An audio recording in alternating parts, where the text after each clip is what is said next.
vou ler um breve currículo do nosso próximo palestrante, que é o doutor Jacinto Arruda Câmara. Ele é doutor e mestre em Direito Administrativo pela PUC de São Paulo, onde também é professor. Graduado em Direito pela UFRN. Foi um dos coordenadores responsáveis pela implantação do curso de especialização em Direito Administrativo, do Programa de Educação Continuada em Direito da Fundação Getúlio Vargas, onde também é professor. Ele é vice-presidente da Sociedade Brasileira de Direito Público. Autor de 2 livros, possui inúmeros capítulos de livros e artigos publicados em revistas especializadas em direito público. Participou como consultor jurídico na primeira e segunda fase da regulamentação da Lei Geral das Telecomunicações. Desenvolveu o projeto de aperfeiçoamento da legislação sobre licitações, junto ao Ministério do Planejamento, Orçamento e Gestão, atuando como consultor individual vinculado ao Programa das Nações Unidas para o Desenvolvimento, o PNUD, de 2001 e 2002. Também atuou como consultor individual vinculado ao Programa das Nações Unidas para o Desenvolvimento na elaboração do projeto de lei sobre parcerias público-privadas. Junto ao Ministério do Planejamento, Orçamento e Gestão. Convido agora, então, o Dr. Jacinto Arruda Câmara para conversar com a gente sobre a divisão de competências administrativas e judiciais na lei.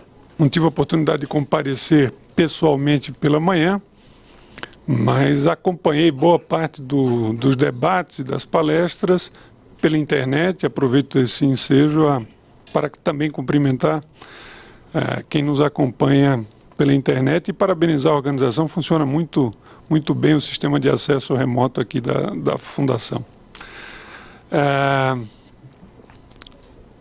Nós estamos numa fase de implantação da lei anticorrupção e algo do que foi dito aqui reflete uma expectativa, uma grande expectativa que se tem em torno do tema, né? Uma das constatações que foram apresentadas envolve a recorrência desse assunto nos mais diversos níveis, né? E na existência ou na preexistência de sistemas que buscam esse mesmo objetivo, que é o combate à corrupção. Criar regras que estabeleçam sanções para aqueles que, de alguma forma, se aproveitam, né, de contratos ou de relações com a administração pública para fins escusos. Essa é uma expectativa muito grande, isso também foi sublinhado na primeira fase dos debates desse seminário, né? Essa expectativa muito grande da sociedade brasileira. E para atingir essa expectativa, o que tem sido feito é muita produção normativa. Me parece, isso não é nenhuma mensagem cética, né? É apenas uma constatação empírica, e que norma jurídica, por mais bem elaborada que seja, por mais contundente que seja, ela é incapaz de alterar sozinha o comportamento, as condutas, né? Então, a sociedade brasileira há muito tempo clama por uma mudança de postura ética. Não estamos falando de algo etéreo, né? Uma mudança de comportamento da própria sociedade brasileira. Quem vier de fora, ou quem estiver agora começando a estudar o direito positivo brasileiro, poderá constatar essa preocupação e esse objetivo vendo o texto da Constituição de 1988. Pela primeira vez, se escancarou esse objetivo na forma de princípio expresso da nossa Constituição, o princípio da moralidade. Artigo 37 da Constituição Federal. Há um dispositivo expresso também que determina a criação de um sistema punitivo especial para coibir práticas de improbidade administrativa. A lei de licitação, que completou 20 anos recentemente, tem um aparato muito rigoroso de combate a ilicitudes no âmbito das contratações públicas. Não só do ponto de vista das sanções administrativas, mas também tipificando como crime ilicitudes no âmbito das contratações públicas. Estamos falando de uma lei de 1993.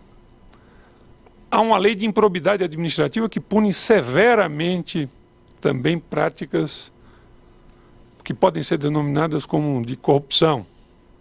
Não é? E surge agora mais um esforço normativo, não é? Uma lei chamada, batizada pela imprensa, pela sociedade em geral, de lei anticorrupção. A professora Vera, eu só tive a oportunidade de assistir o início de sua apresentação, ela fez um histórico muito interessante da origem, do ponto de vista formal, dessa lei. Né? Acordos internacionais, a criação de um sistema para a punição de práticas ou desvios no exterior de agentes, de pessoas jurídicas nacionais, a demora que levou até a implementação da lei e talvez tenha ficado de lado um aspecto fático, concreto, que fecha um pouco o ambiente que produziu essa lei. A lei é de 1º de agosto de 2013. Essa lei estava à espera de uma votação e foi encaminhada para o Congresso Nacional desde 2010. Em agosto de 2013, o Congresso Nacional, mais uma vez, se sentiu pressionado pela opinião pública, pela sociedade, para dar alguma resposta a uma onda de insatisfação que assolava o país. Estávamos ainda na ressaca daquela ebulição, né? As movimentações, os movimentos, enfim, as passeatas de junho. E tentou-se criar uma agenda positiva. Mais uma vez, buscou-se, através de normas jurídicas, né, dar-se uma resposta para um anseio de toda a sociedade brasileira, que é a de combater a corrupção. Lembro-me que, além desta lei, foram votados projetos polêmicos e que caminhavam nesse mesmo sentido. Então, uma proposta de emenda constitucional que buscava restringir prerrogativas do Ministério Público foi arquivada, foi finalmente posta à votação e foi arquivada. Foi introduzido um novo mecanismo de votação aberta para deliberações do Congresso Nacional.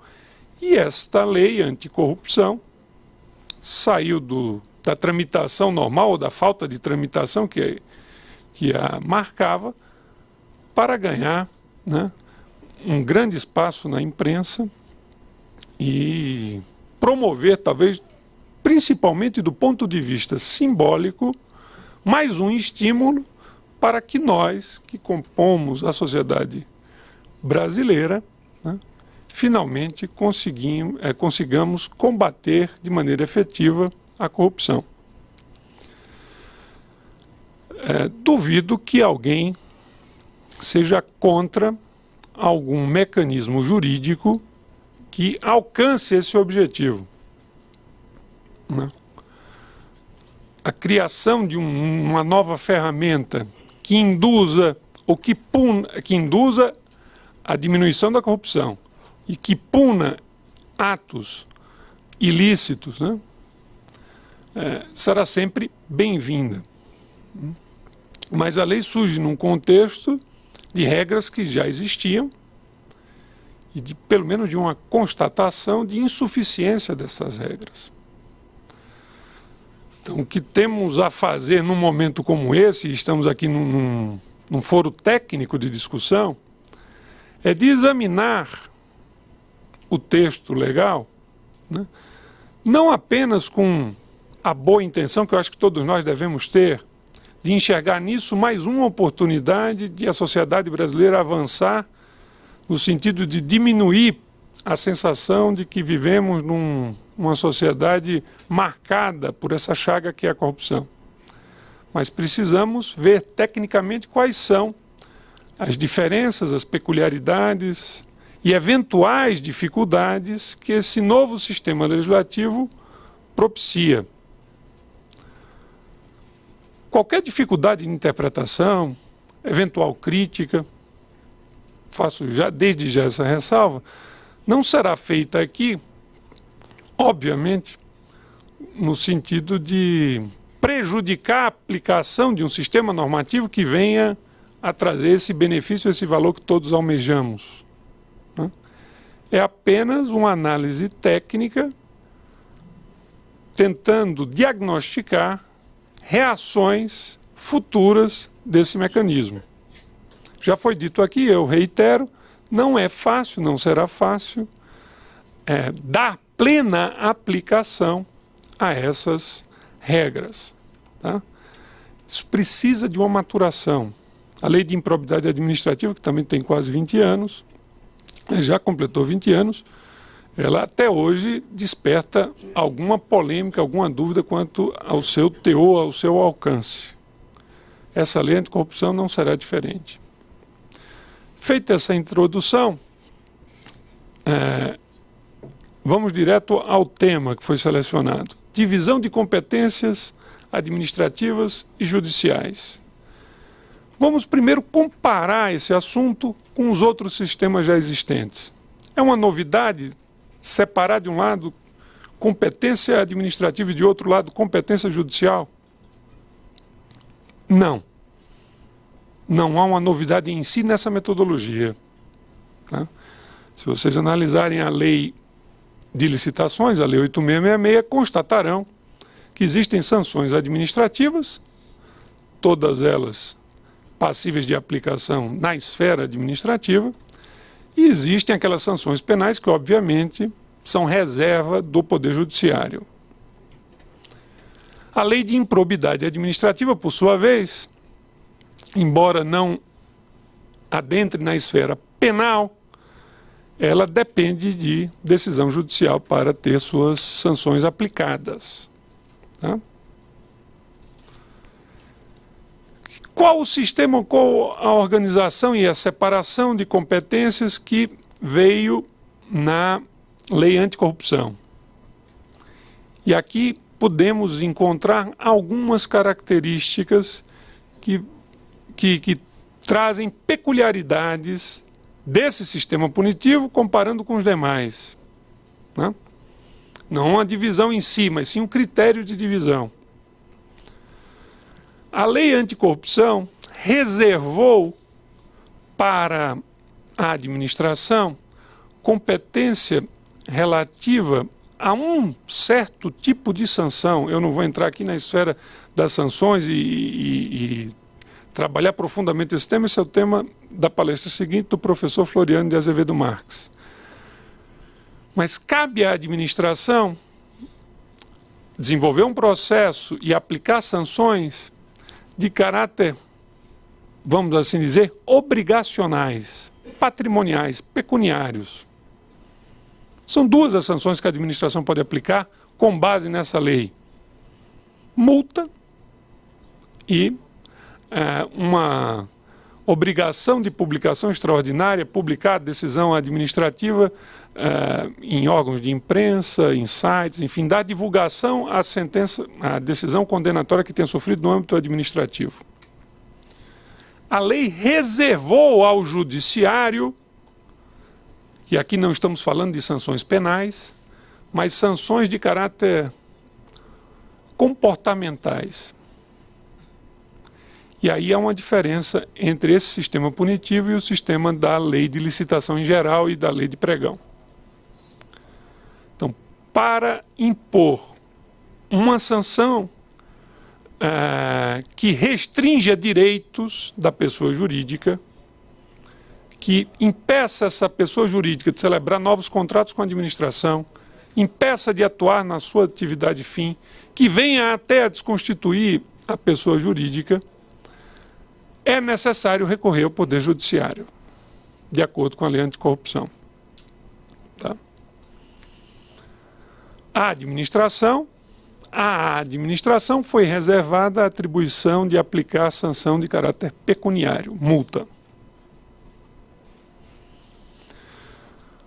Há nisso uma certa dificuldade, imagino, prática, operacional, de conciliar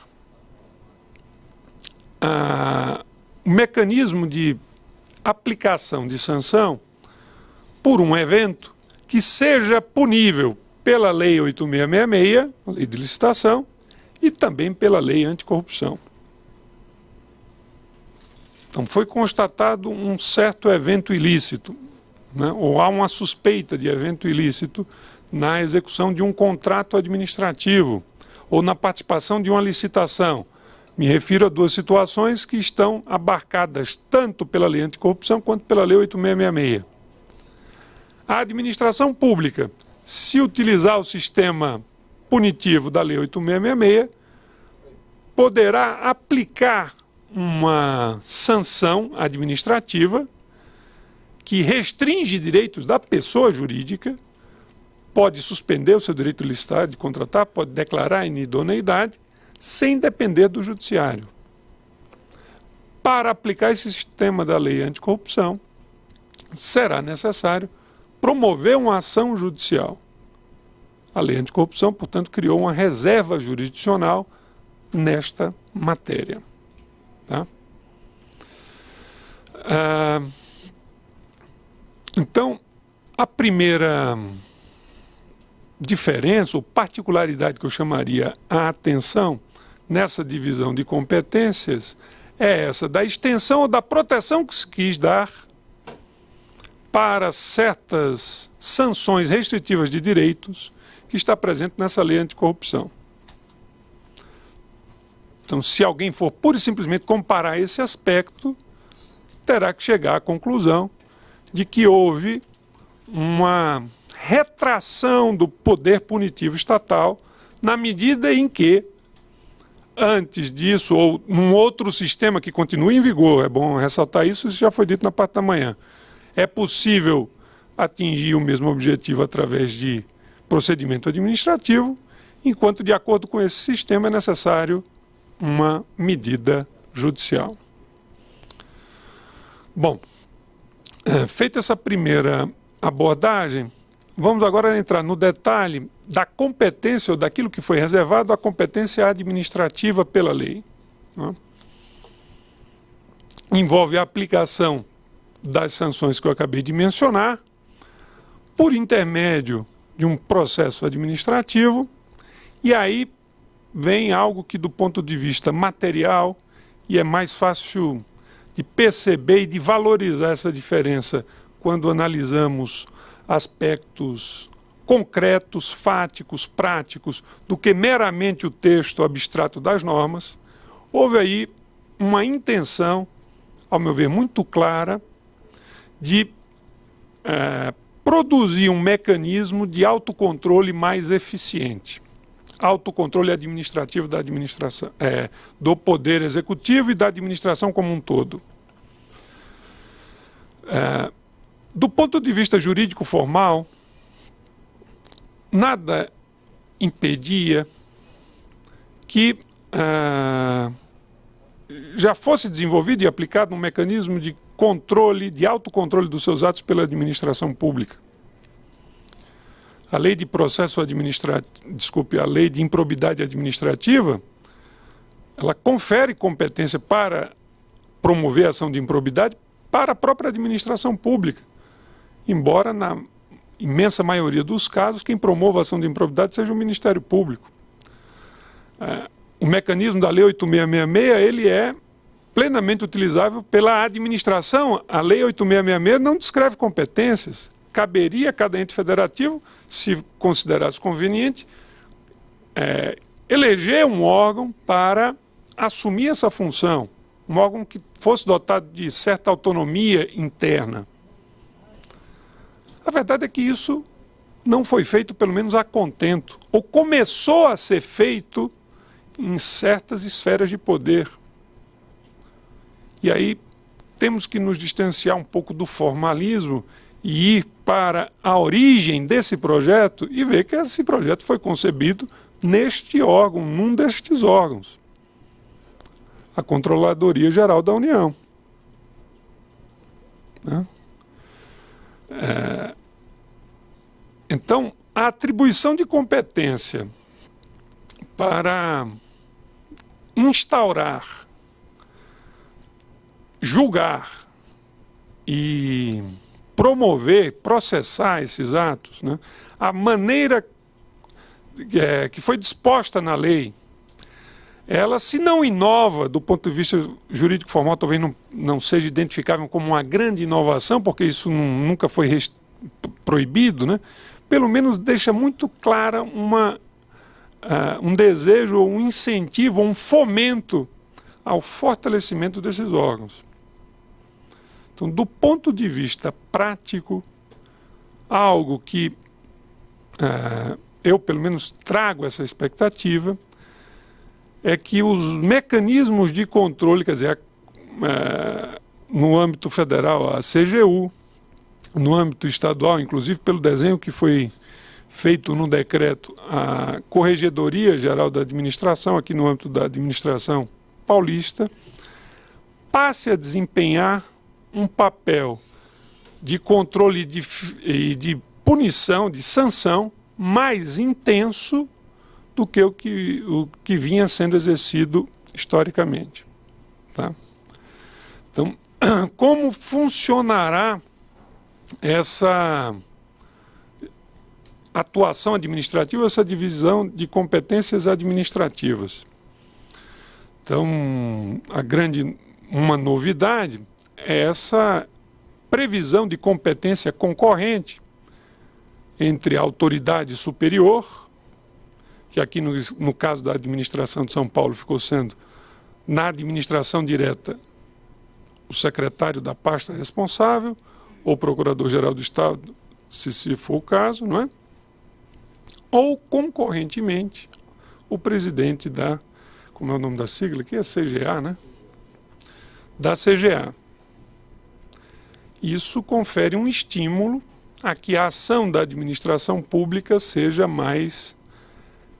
a autofiscalização, né? A autodisciplina e punição da administração pública seja exercida por um órgão que tem esse foco específico. Repito, não que isso não pudesse ser feito, não que isso seja em si uma novidade, mas a lei tem esse caráter de marcar esse objetivo, tá? Do ponto de vista das competências administrativas.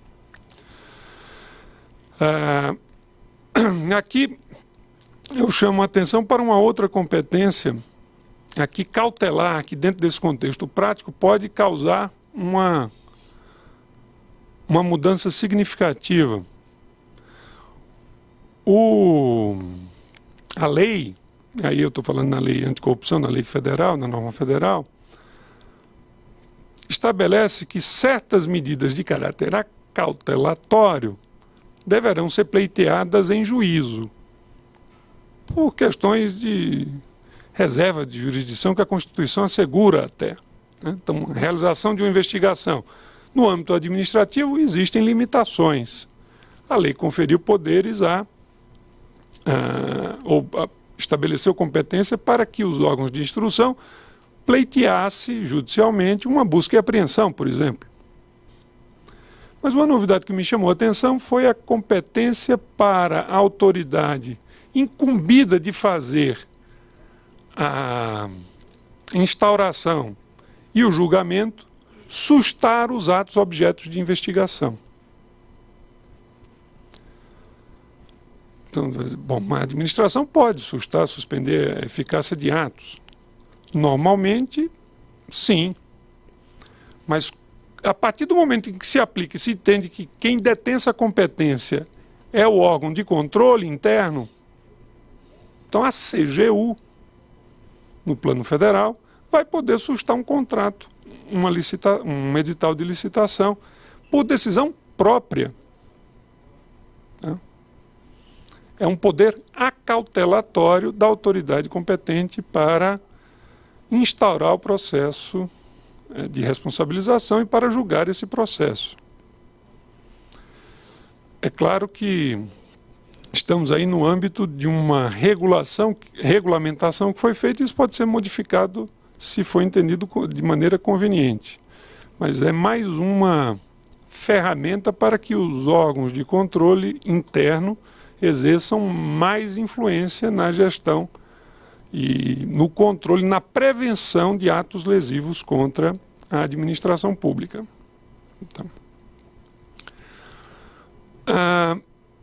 concluída essa etapa, a etapa de processo administrativo e de julgamento, que pode ser feita pelo próprio órgão de controle, estou ressaltando esse aspecto que me parece uma mudança prática relevante, não é? O que me chama a atenção é o prosseguimento dos desdobramentos que o combate a essa ação ilícita pode gerar. A lei manda que o processo seja remetido, processo administrativo, uma parte para o Ministério Público, outra parte para o Judiciário. Tá? Questões que, ao meu ver, não estão solucionadas, nem foram solucionadas pela regulamentação. Esse resultado do processo administrativo, ele vincula, em alguma medida, a propositura de uma ação judicial que venha a aplicar esse regime de responsabilidade? Quais são as hipóteses que geram ou poderão gerar alguma dúvida? Né? O processo judicial, em boa parte, ele será necessário mesmo constatando-se e punindo-se a pessoa infratora. Né?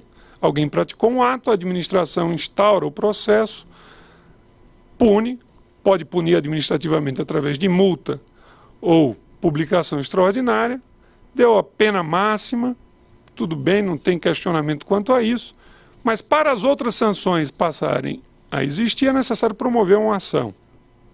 Tá? Bom, então vai para o judiciário para que seja aplicada uma outra sanção que eu chamei aqui de restritiva de direitos. E se a decisão da comissão e a decisão da autoridade competente for no sentido de absolver a pessoa? A lei manda que, ao término do processo, seja encaminhado para a assessoria jurídica, a representação judicial, no caso aqui de São Paulo seria a Procuradoria-Geral do Estado. A Procuradoria-Geral do Estado, numa situação como essa, deve promover uma ação? Pode acompanhar, ou melhor dizendo, não é deve promover ação, ela pode promover uma ação, tendo a autoridade competente decidido que não houve prática de ato ilícito. Né? Não está muito clara essa situação, nem mesmo depois da regulamentação feita por decreto. Tá? Se entender que a Procuradoria-Geral do Estado tem autonomia para promover a ação judicial com esse aspecto, com esse escopo, não é? A decisão da autoridade competente no plano administrativo ela perde muito de sua eficácia. Tá? O sistema da lei contra uma eventual omissão da administração pública confere ao Ministério Público competência para a promoção de ação judicial. Então, se uma esfera administrativa não punir, ou investigar e considerar que não houve infração, ou não promover a ação, o Ministério Público pode, a qualquer tempo, promover uma ação judicial. Porém, existe também a possibilidade dos órgãos de representação judicial, não só a possibilidade, o dever, no caso, de sanções restritivas de direitos, de promover a sua ação judicial. Então, um aspecto que talvez desperte alguma dúvida quanto à aplicação é esse do prosseguimento das consequências dos atos lesivos, principalmente quando o resultado da atuação administrativa for no sentido de absolver a empresa investigada. Tá? Competências judiciais, acabei falando algumas delas, né? A esfera judicial, como chegar à esfera judicial, o que foi reservado ao Poder Judiciário. A reserva de jurisdição, que eu estou chamando dessa maneira para enaltecer e marcar mais fortemente a diferença desse mecanismo com o do outro, ela talvez tenha abarcado temas muito sensíveis do mercado, vou chamar de mercado, né, de contratações públicas. Né? E aí eu vou chamar a atenção para um outro detalhe, que eu vi um trechinho de uma fala, eu vou me apropriar, né? A história do jabuti que não sobe em árvore, né? Foi mencionada aqui de manhã essa figura de linguagem, e eu disse, bom, talvez existam alguns jabutis aqui na lei que, enfim, a gente poderia investigar e saber a origem, né? Quem foi que colocou o jabutizinho ali. Uma coisa que me chamou a atenção envolve uma outra competência administrativa e que está alocada como competência administrativa, né? É a desconsideração da personalidade jurídica.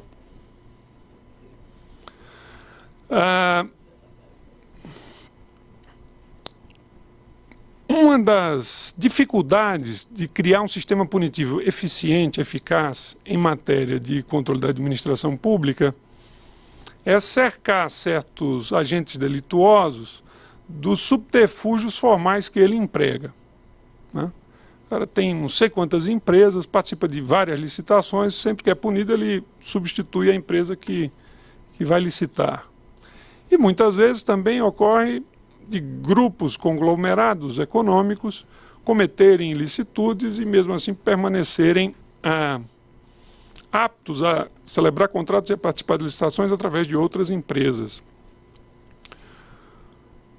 Constatando essa dificuldade, órgãos de controle como o Tribunal de Contas da União, a própria CGU, né, e algumas decisões judiciais vêm corroborando decisões administrativas que estenderam a pessoas do mesmo grupo econômico, né, sanções aplicadas a uma certa pessoa jurídica. Enfim, acolheram a tese da desconsideração da personalidade jurídica para comportamentos ou para sanções especialmente restritivas de direitos. Principalmente suspensão de direito de licitar e inidoneidade. Tá? Isso, pelo menos que eu saiba, pela primeira vez foi previsto expressamente num sistema legal de controle da administração pública ou de combate à corrupção. E está alocado aonde? Nas competências administrativas, artigo 14 da lei. Competências administrativas, que eu lembro aos senhores, não atingem sanções lesivas a direito, restritivas de direito. Sim, sanção obrigacional. Tá? Então, a administração poderá desconsiderar a personalidade jurídica por decisão administrativa para estender uma obrigação, uma multa. Isso não é pouco, eu não estou dizendo que essa regra seja inadequada. O que talvez tenha sido um silêncio eloquente do legislador não ter previsto essa mesma regra no capítulo destinado às sanções judiciais. Não há essa previsão e gera um confronto, né, de texto positivo que desperta me chamou pelo menos a atenção. Tá? Então, ao judiciário não foi conferido, pelo menos de maneira expressa, nesse mesmo texto legal, a mesma regra que foi prevista expressamente para a administração pública. Então, as sanções restritivas de direitos, aquelas que impedem empresas de participar de licitação, por uma interpretação mais literal da lei anticorrupção, elas foram reservadas às sanções de caráter administrativo e essas mais de cunho obrigacional ou pecuniário. Não houve, pelo menos de maneira expressa, a previsão de que as sanções gravíssimas que estão previstas para aplicação no âmbito do Poder Judiciário fosse empregada essa técnica da desconsideração da pessoa jurídica. Tá? Há um período reservado para debate, né? Pergunta, já estou me aproximando do fim do período reservado, inclusive, para pergunta. Eu vou apenas concluir, né?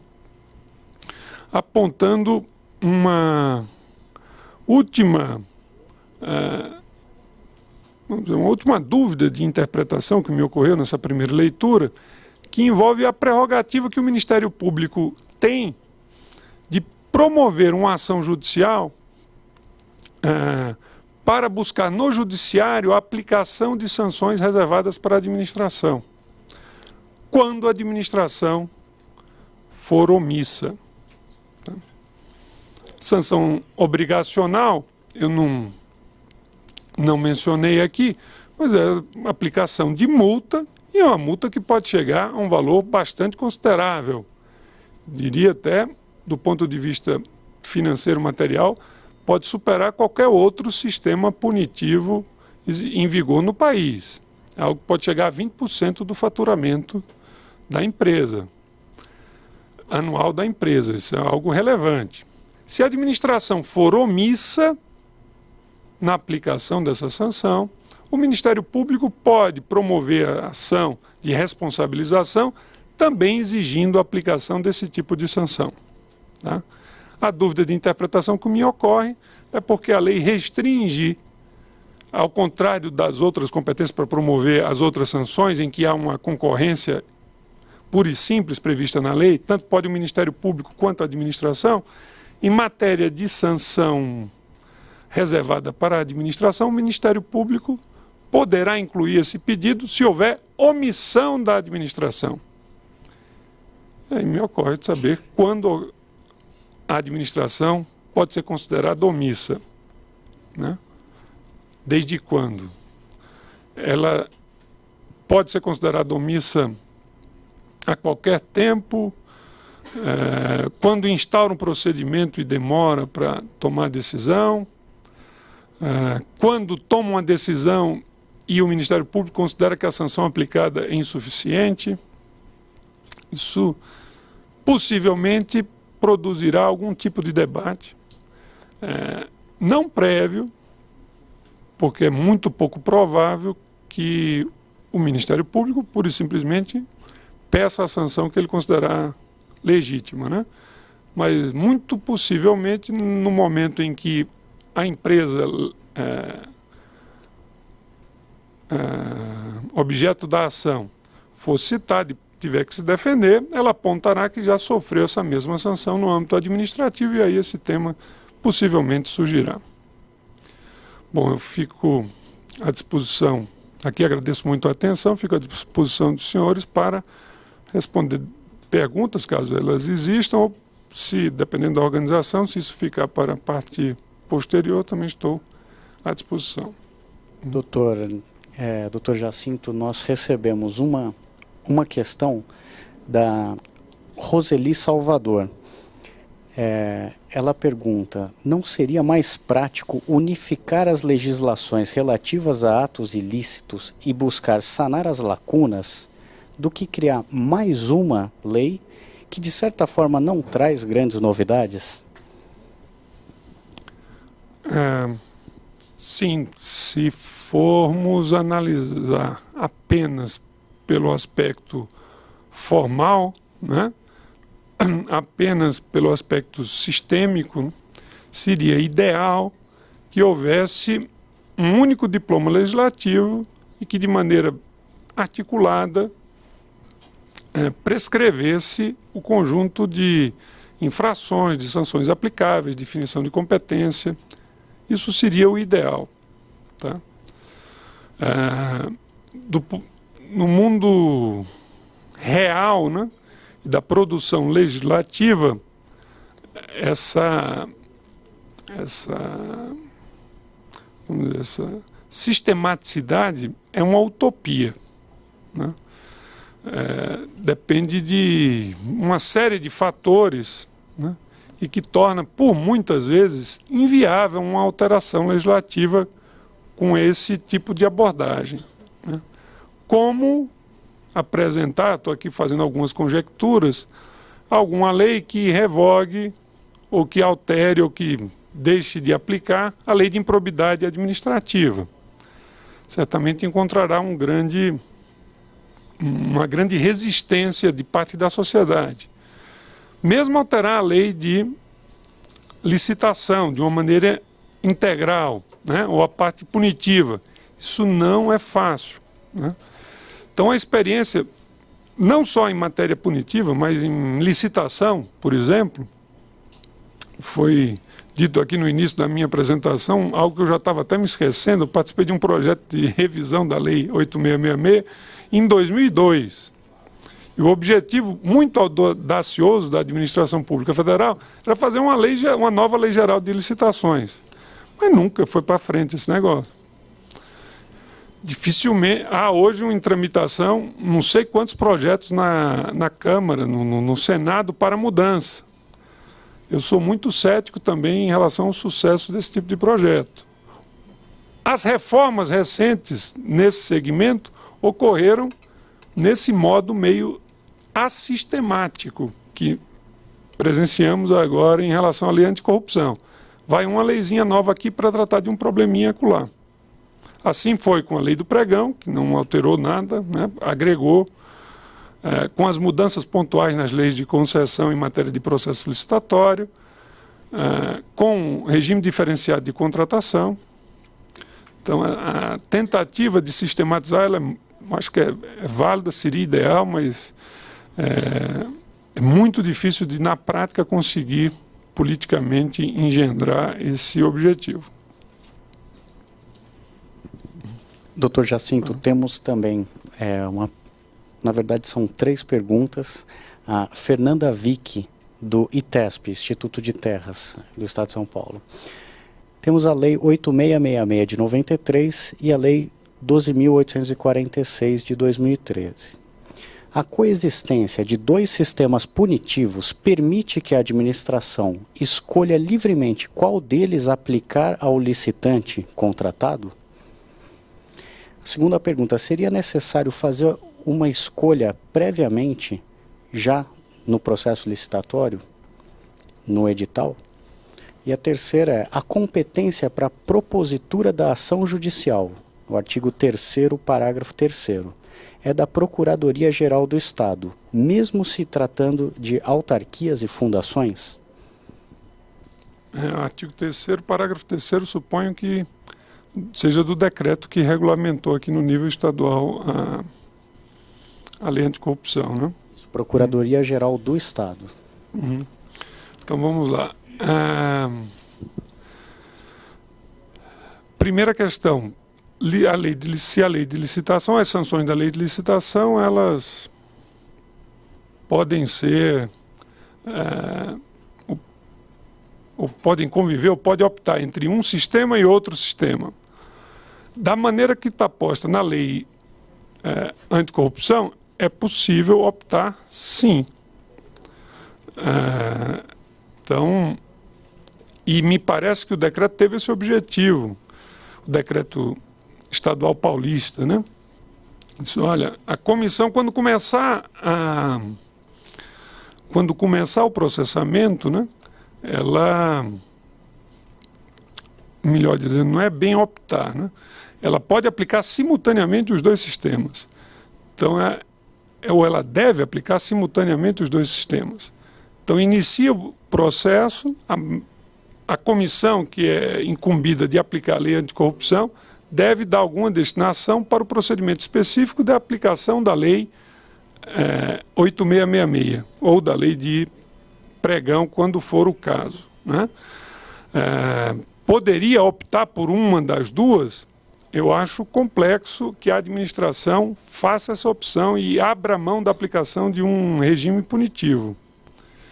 O que pode gerar, eu não estou querendo antecipar nenhuma linha de defesa, mas isso é tão óbvio que eu não estou trazendo novidade alguma, né? Mas é certamente uma provável linha de defesa de quem vier a ser punido nesse sistema que questione a aplicação via administrativa de algumas sanções que têm um escopo muito semelhante àquelas que foram reservadas para o Poder Judiciário. Essa é uma possível consequência que essa lei negativa, que essa lei anticorrupção traria. E eu acho que é indesejada, que foi indesejada. Mas esse debate surgirá. É bastante razoável que quem sofra uma punição administrativa que suspenda seu direito de licitar ou que o torne... agora me fugiu... inidôneo, né? Questione a legitimidade dessa decisão administrativa se, num outro processo, a administração não pode aplicar uma restrição de direito semelhante. Ela precisa promover uma ação. Mais ainda, se ela tiver promovido essa ação, né? Então, existe uma ação civil pública promovida pela Procuradoria-Geral do Estado e essa ação busca impedir que essa empresa venha a celebrar novos contratos com a administração. Está em curso. Aí vem a administração no outro processo administrativo e aplica uma pena de inidoneidade ou uma suspensão do direito de contratar. A lei anticorrupção foi clara e expressa ao dizer que os dois sistemas conviverão, mas gera, do ponto de vista prático, uma diferença de tratamento jurídico que certamente será discutido no âmbito judicial, e aí a definição desse ponto dessa questão vai demorar alguns anos, certamente, nos tribunais superiores, e eu não sei até que ponto será benéfica para essa ação punitiva do Estado, né? A leitura que a colega, me esqueci o nome dela, a Fernanda fez, do decreto, foi a mesma que eu fiz, né? O decreto, então, a autoridade máxima do Estado, o governador do Estado, atribuiu à Procuradoria-Geral do Estado a função de promover essas ações, né? Foi essa a interpretação, acho, possível do que está disposto no Decreto Paulista.